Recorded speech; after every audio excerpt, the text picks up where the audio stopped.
But I mean, if you're gonna live stream a concert, of course people are gonna illegally stream that I mean, eat the rich, am I right? There's really nothing put in place to protect people on social media sites. 깽깽 cockatoo. Hi, welcome! I'm back again with my third news video, and frankly, I'm a little offended that you guys think that I'm trying to be like K-pop junkie.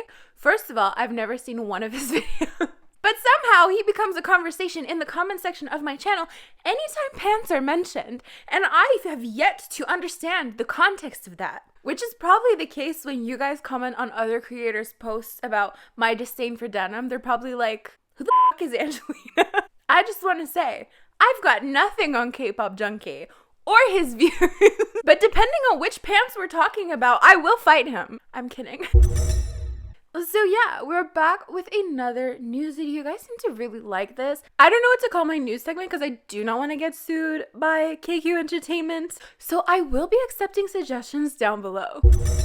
So the first subject I wanted to talk about today is Miyeon and a lot of false allegations allegedly being thrown around about why, how, when, and whether or not she left YG or whether she was kicked out and all of that stuff. I think the situation's a little bit complicated, but at the end of the day, the main story that I got from this is that people were saying that she was kicked out of YG because she was dating someone.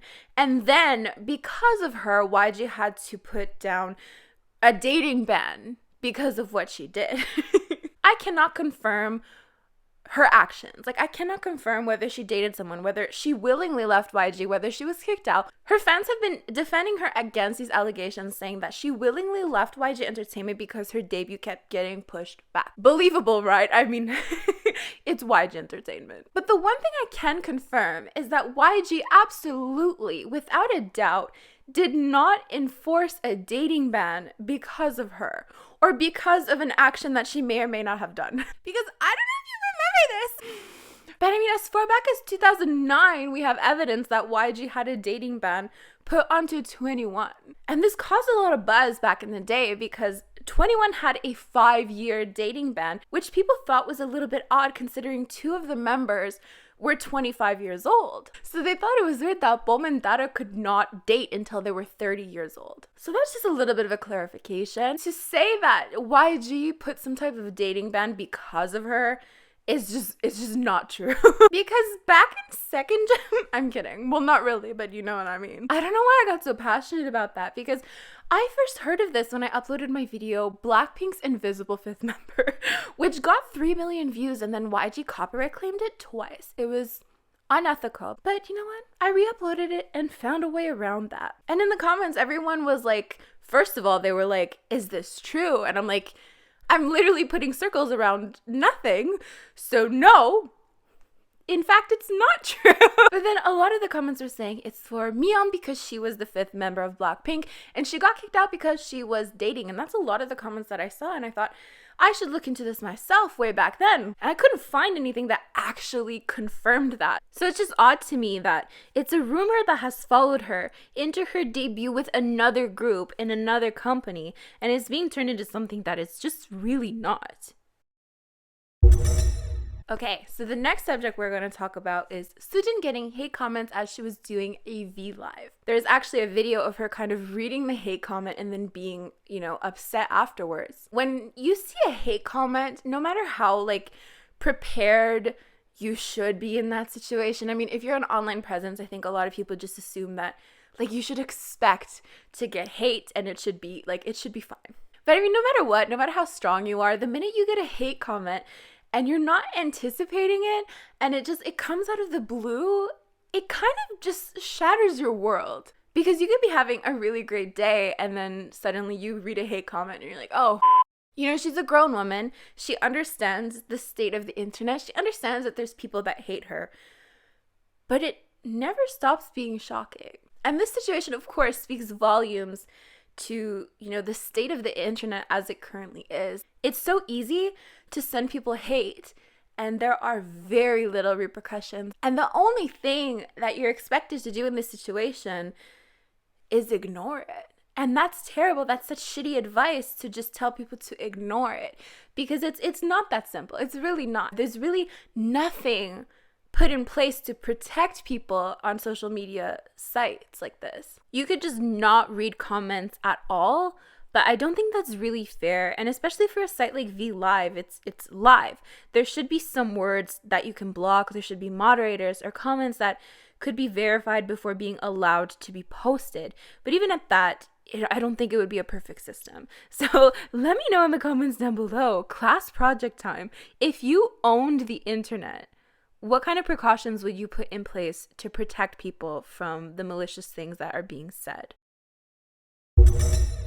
So now we're going to move on to my segment of cool things that happened in K-pop recently. I'm sure a lot of you guys saw Somi has a new reality TV show that is hosted on the Black Label's YouTube channel, and the most recent episode featured Blackpink's Lisa. You know, Lisa came to the studio with Somi and Teddy, and they played Animal Crossing and ate chicken without him. And we also heard that Twice announced the title of their new song, More and More, and my predictions video is going to be up on Sunday. Also, I accused JB in my last video of having terrible parrot handling skills when it was indeed Youngjae who did it in Hard Carry, and I'm so sorry. We also saw ATEEZ on Hello 82, and yes, I'm going to shout this out every week, but I'm also going to expose San for being a Blackpink anti, and that's just to take the heat off myself because the accusations have been stronger a lot lately. I don't know why. How could he not know that this was Kill This Love? I mean, there's something fishy going on in ATEEZ. I mean, Minky even thought that Kill This Love was called Kill Me, Heal Me. That's obviously a joke. Please don't come at me, but also go stream ATEEZ on Hello 82. Okay, now let's talk about SuperM and their concert. Now I know there's a lot to cover. I'm not going to cover everything. What I will cover is kind of the anger from fans that they actually charged for this concert. And I know when you compare it to BTS's free concert, it's like they're making SM look bad. But at the same time, BTS live streamed older concerts while SM literally created a concert to be live streamed. Which I don't entirely understand the point of that. But I mean, given that information, I do understand that people need to get paid. But let's discuss this a little, because to live stream a concert, like the whole purpose of the concert is to live stream it, right? Because presumably you cannot have a crowd because you cannot have a crowd. So to live stream a concert like that to an international audience seems really odd to me, because it's kind of like, you know, people live in different time zones. You know, people would have to stay up, or kind of like, you know, you're either like missing work for something like this or staying up late for something like this just to watch it on your computer screen. It's definitely not the same experience at all, even though you don't have to like drive, book hotels. Like, I get it, but at the same time, it's like, couldn't you have like released a DVD and like people could have gotten like photo cards with it? Like, I don't know, like something like more tangible, but then, you know, that's more waste for the environment. So then I kind of like appreciate the live streaming aspect. There's a lot to cover. But I mean, if you're gonna live stream a concert, of course people are gonna illegally stream that. I mean, eat the rich, am I right? But maybe this is the new normal. Maybe this is the way we're going to have to do concerts, at least for a little while. Maybe for a long while. We have absolutely no idea. But I don't know. I mean, there's so much free content on the internet, especially when it comes to concerts, that to me, I don't know that I would pay for that. What could have been really cool for SM to do is to live stream older concerts. I mean, Girls' Generation, OT9, 2008 Shiny, anyone? I would have paid to see that, even though it's free on the internet. Would have cried a lot, but it's fine. So if you did join the live stream, let me know. Do you think it was worth it? Do you think it kind of defeats the purpose of a concert? Let me know. On to more SM news. Chen had his baby? I mean, congratulations. I think babies are terrifying, but like if that's like, you know, some people don't feel that way, evidently. Do you ever just like have someone offer for you to hold their baby and you're like, no? It's just kind of like a wild thought to know that your idol has a baby. I'm trying to think of like idols from back in the day. Like, have any of them, like some of them obviously have gotten married, but like children? So yeah, that is basically it for this video. Thank you for joining me. Don't forget to subscribe, like, comment, and share this video with friends you don't have. You can also join my channel memberships. There's different levels where you can get different things out of each level. And of course, a cute Kevin emoji next to your name. I'll see you guys next time. Bye!